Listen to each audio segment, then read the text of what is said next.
They prey on the vulnerable, exploiting the desperate in ways that can kill. Nigeria's fake physicians are taking a heavy toll on unsuspecting patients. Yet the authorities seem powerless to stop them. To identify the culprits, bring them to justice, and draw a line under their ruthless scams, 2 African journalists go deep undercover into the disturbing world of quack doctors.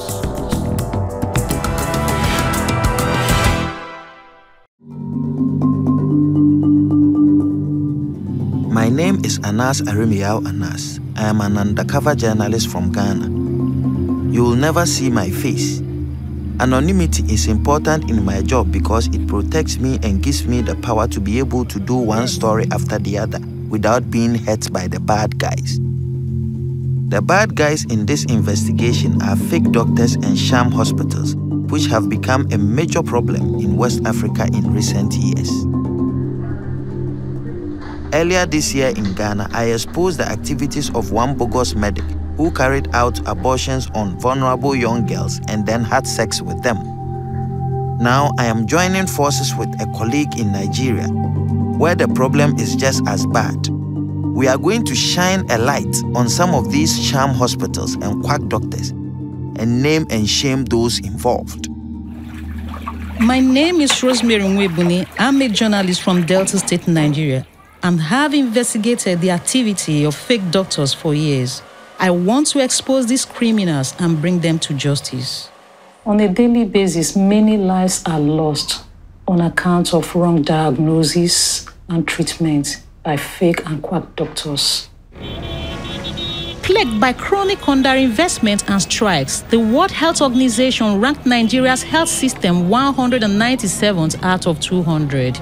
Many have few alternatives, and almost a quarter have been victims of quacks. This quack is not just done in established private clinics or hospitals. Some even hide behind the pharmacy shop. Fake doctors are a serious issue all over Africa. As director of the World Health Organization's Pharmacovigilance Center in Ghana, Professor Alex Dudu monitors drug and patient safety and has dealt with quacks for years. These people are able to evade detection or reopen quickly for only one reason: lack of enforcement of existing legislation. Our ability to regulate is so weak that even when we know we should go to check every day, we don't have the personnel to go and check.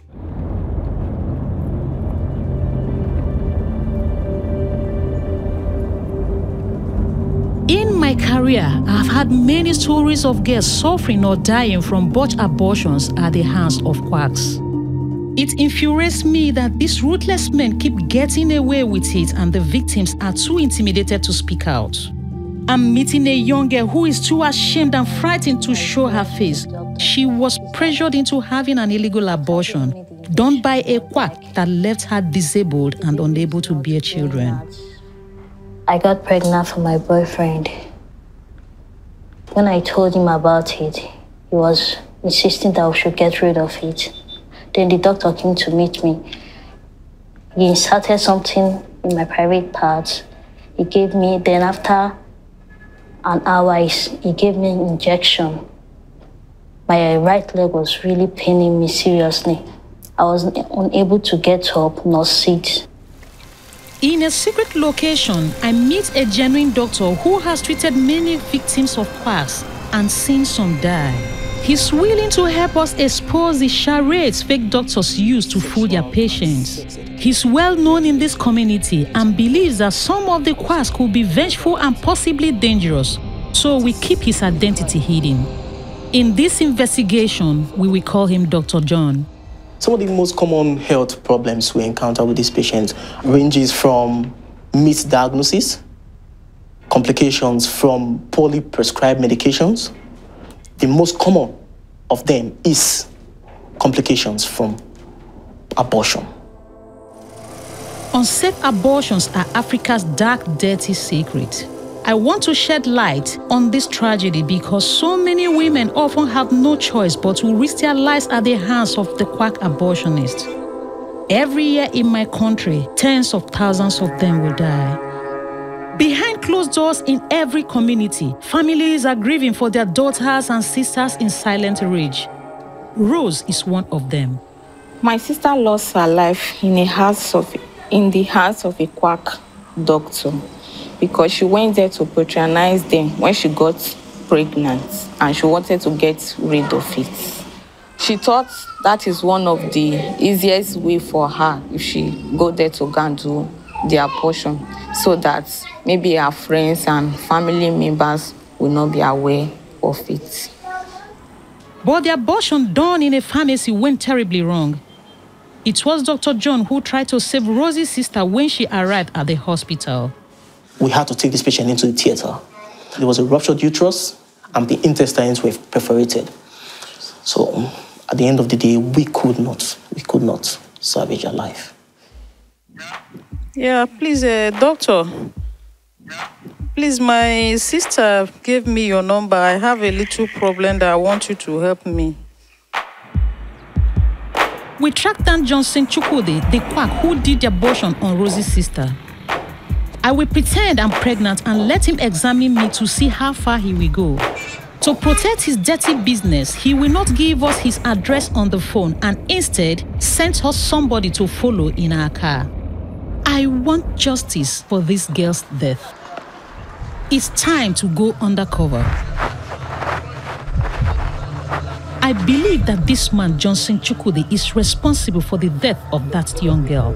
Staring into his eyes, I'm gripped by fear.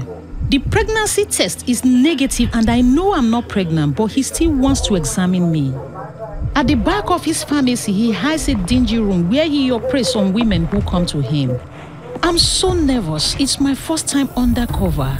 At least Anas is with me, posing as my boyfriend. After a brief prod of my stomach, Johnson Chukwudi claimed he could feel a baby. Is there? Johnson Chukwudi has no medical qualifications. He's a quack, a fraud. He is lying so that I will pay for an unnecessary and illegal abortion. It could kill me. We say we will come back for the abortion, but we plan to bring the police to arrest him. At least I could walk away. Rosie's sister never had that choice. We are traveling to the family farm where she is buried in an unmarked grave. Even in death, she found no dignity. That was her final year. She already finished her exams.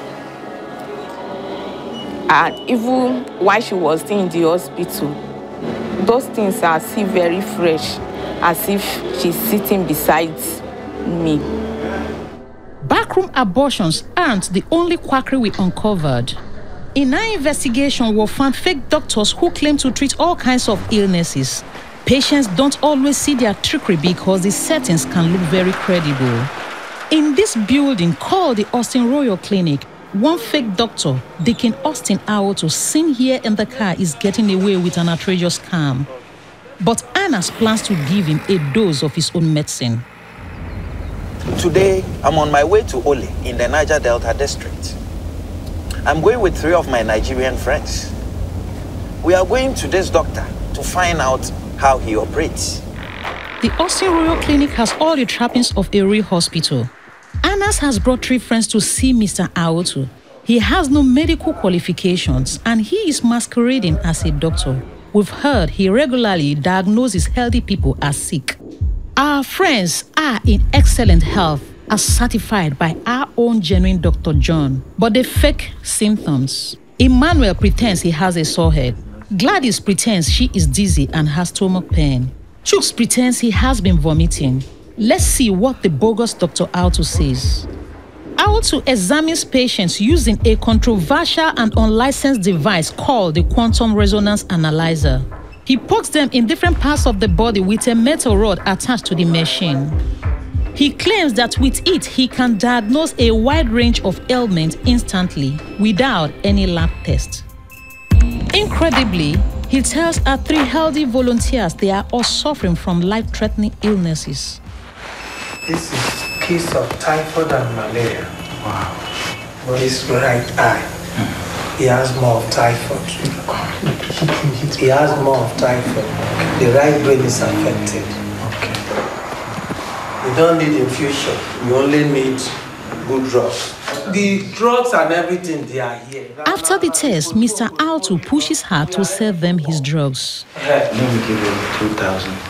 So tomorrow when I come, I will. Okay, no problem. There's no journal presented concerning this quantum resonance analyzer. It's a scam. It's a scam and sham. That's what I'll call it. And it's criminal. The more we look into fake doctor scams, the more we've realized how many there are. To reveal the scale of this problem, we are launching Operation Quack Attack. We invite 3 different suspected quacks to do a home visit. We've rented this house in Saple, southern Nigeria, and spent 2 days rigging it with secret cameras. If locals spot us and word gets out, our cover will be blown. Pretending to be the patients once again, I need to pull this off perfectly. I will be lying down here on the bed. The doctors will be invited in to come and attend to me. This time, Anas is playing the role of my concerned husband. Dr. John will be watching me on camera nearby. He has rehearsed me in the symptoms of a serious heart condition to test our target's medical knowledge.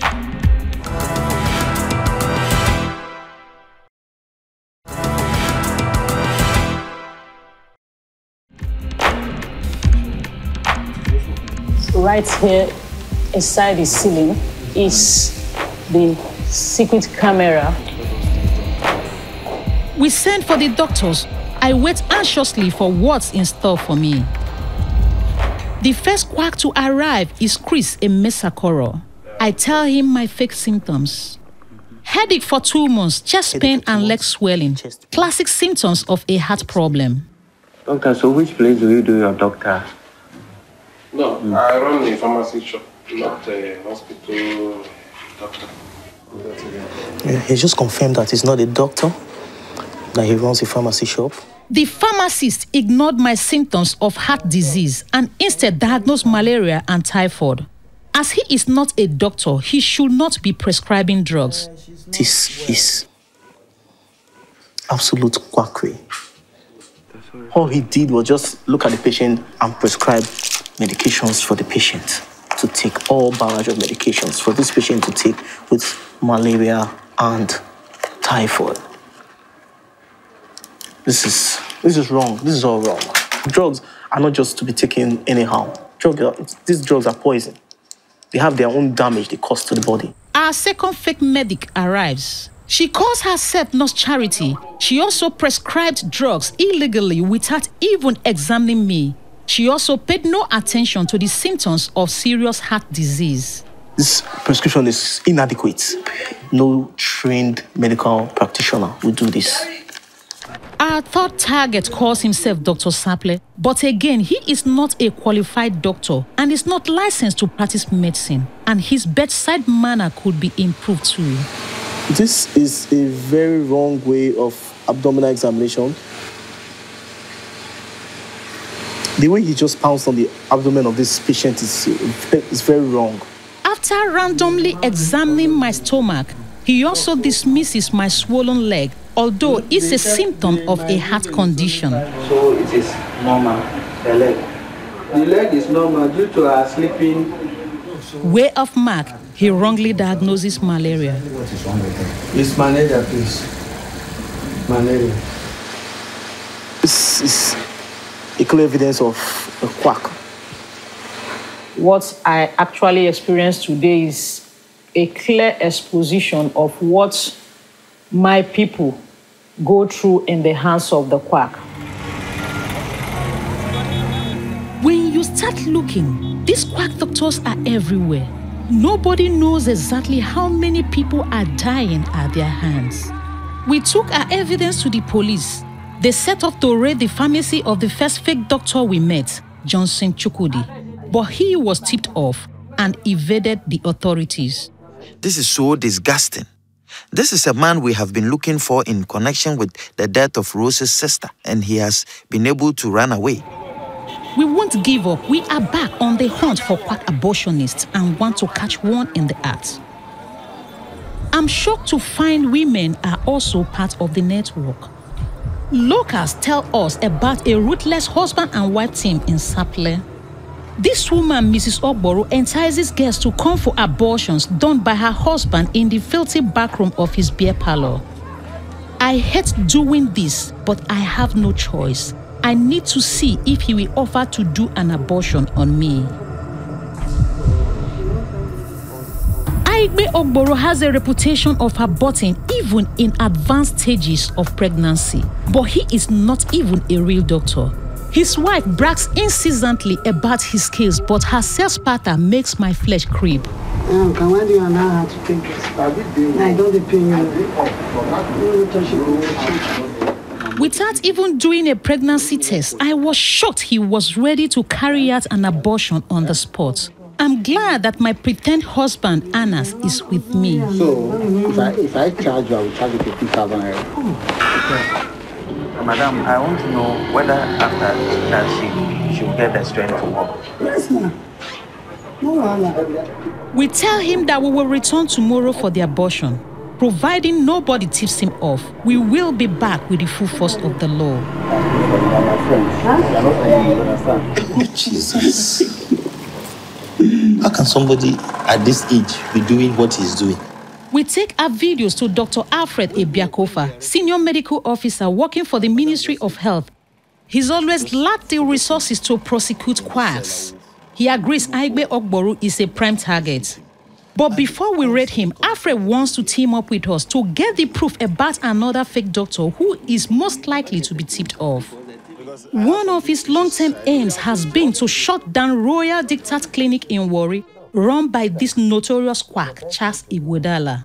I told my uncle. He has a number of patients, and he will just come and start injecting all the patients with same syringe, same drug. So far, Igwedala has eluded the authorities. But with Anas and his secret camera, they could finally catch him red-handed. Tomorrow, Alfred will lead the police raid. We've not been able to catch him before. So all we're doing now is that we're going to that place and pick him. Anas sketches out his plan. He will go into the Royal Dictat Clinic posing as a patient complaining of chest and body pain. Once inside, he will allow the police to catch the quack Charles Igwedala syringe in hand. We set off.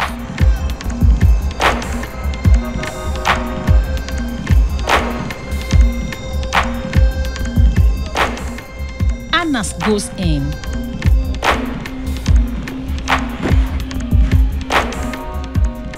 The police take up station outside the clinic. Inside, Igwedala carries out his bogus examination. After a few minutes, Igwedala heads to the back room, presumably to pick up his dirty syringe. Terrified, Anas lifts off the bed and follows him. It's time for the police to pounce. Wonderful doctor.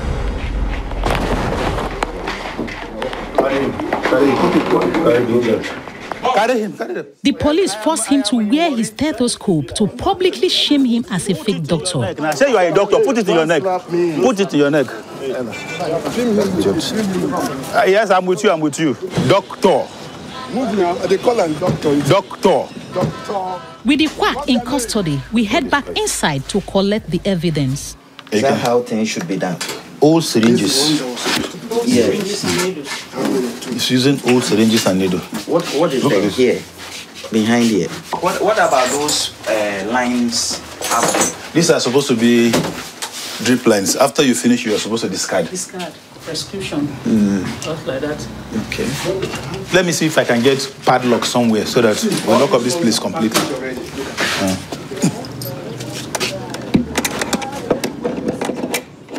Back at the police car, Charles Igwedala is claiming to be a doctor after all. He says he qualified in Bulgaria. Do you have your certificates with you? They are there. Where? Bulgaria. How can you get your certificates? No, even if you study in Bulgaria, if you come to Nigeria, you must register with Nigerian Medical and Dental Council. Igwedala was not able to prove he qualified in Bulgaria and is not licensed in Nigeria. If the one is not licensed by the state, anything the one does is illegal. Going to see them is dangerous, period. You are working with someone. Would you sit in a plane, in an aeroplane, where the pilot says, okay, hello, I'm a pilot, but I've not been licensed? No way. You put your health at risk, you can die. News of our raid spreads like wildfire, and Alfred wants us to move fast to catch our next targets. It's time for my abortion by Mr. and Mrs. Ogboro. She can tell I'm nervous and tries to reassure me.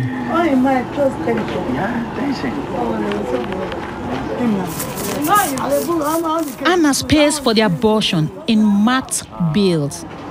My fellow woman is selling me out and risking my life. She leads us to her husband's filthy operating room. My heart is pounding. Once Anas and I are inside, there is no way back. I'm moments away from the operation. He prepares the operating room. I'm so scared. Thank God the police get here on time. The fake doctor protests as the plainclothes police officer takes him away. The police have their man, and thanks to us, they can now prove his guilt. Sadly, this is rare. Without hard evidence, quacks can't be held accountable. Yes, they pay the money to her. Okay, enter now. You enter. They pay her money. Abortion money. No, where's my money? They pay you. Yeah, now look at. They mark the money. They mark the money. We don't know. They mark the money. I find this entire raid very, very satisfying, very fulfilling. Because for the first time now, I have evidence to put these people away for good. And I'm going to use it. These quack health practitioners now operate using pharmacy shops, clinics, and even the beer parlor. With the evidence we have established in the course of this investigation, we have been able to bring the culprits to justice. I often ask myself how these quacks can live with themselves. At the police station, we want to confront them with our video evidence to see if they show any remorse. Unbeknownst to them, there is a bigger shock in store. This woman, Juliet, had a botched abortion by Igbe Ogboro that almost killed her. In that same place? The same place now. You don't know me. No, I come to make you go abortion. I take cut my intestine. As I wish as I literally die. Now God save me. This man bust a womb. Are you guilty as child? That is what we want to know. Are you the person who perforated her uterus or intestine? I'm asking you, sir. Very, very heartless. No one say get children. If you do this thing to your pikin, you go there very happy. And you too. You go there very happy because that you said your husband. Shut up. How do you go shut up? You feel unconsigned. And I see they pay the money. Quacks are the worst because they have no morals. They are not regulated. They cannot be held to account. They are itinerants. They move from village to village. They come and do it and run away. So we need to save our society. We need to save Africa. My journey with Anas has come to an end. Although some quacks were tipped off and evaded our raids, we were able to apprehend 2 of the most notorious. Many more will fall victim to these quacks if the police don't have the resources to get the evidence themselves. The evidence we have obtained is admissible in court and can stand the test of time. My mantra of naming, shaming, and jailing continues. It doesn't matter where you are. If you're a bad guy, I am coming after you.